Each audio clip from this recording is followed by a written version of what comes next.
ప్రముఖ జ్యోతిష్యుడు Venu Swamy Tollywood సెలబ్రిటీల personal life పై shocking comments చేస్తూ ఉంటాడు. వాళ్ళ జాతకాలు చెప్తూ ఉంటాడు. కొంతమంది సెలబ్రిటీలు ఆయనతో పరిహార పూజలు కూడా చేయించుకుంటూ ఉంటారు.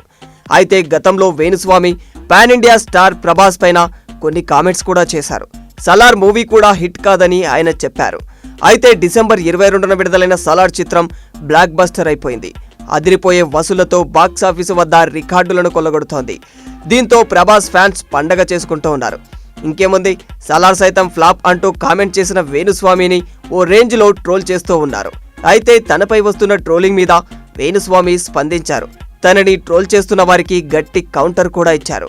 ఈ నేపథ్యంలో వేణుస్వామి తన ఇన్స్టాగ్రామ్లో ఓ వీడియోను కూడా విడుదల చేశారు.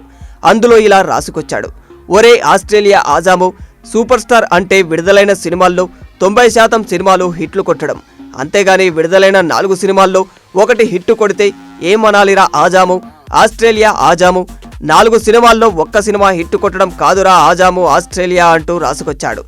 అలాగే ప్రభాస్కి పెద్ద సర్జరీ జరిగిందని, అందుకే 3 నెలలు ఇండియాలో లేడు అని వేణుస్వామి చెప్పారు. సలార్ ప్రమోషన్స్కి రాకపోవడానికి కూడా అదే కారణమని చెప్పారు. అది మీడియాకు కూడా తెలియకుండా ఉంచారు. ఈ విషయం ఎవరికీ తెలియదు. అయితే నేను 2027లో టాలీవుడ్ హీరోలు చనిపోతారు అని చెప్పాను. అది వచ్చేదాకా ఆగాలిగా అంటూ చెప్పుకొచ్చాడు. ఈ వీడియోలో వేణుస్వామి ప్రభాస్ ఫ్యాన్స్ ని కాస్త గట్టిగానే కౌంటర్ ఇచ్చి వారిని మరింత నొప్పించడంతో డార్లింగ్ ఫ్యాన్స్ కాస్త ఆగ్రహాన్ని వ్యక్తం చేస్తూ ఉన్నారు. సో విన్నారు కదా, ఈ విధంగా వేణుస్వామి మరియు ప్రభాస్ల విషయం కాస్త మళ్ళీ సోషల్ మీడియాలో వైరల్గా మారిపోయింది.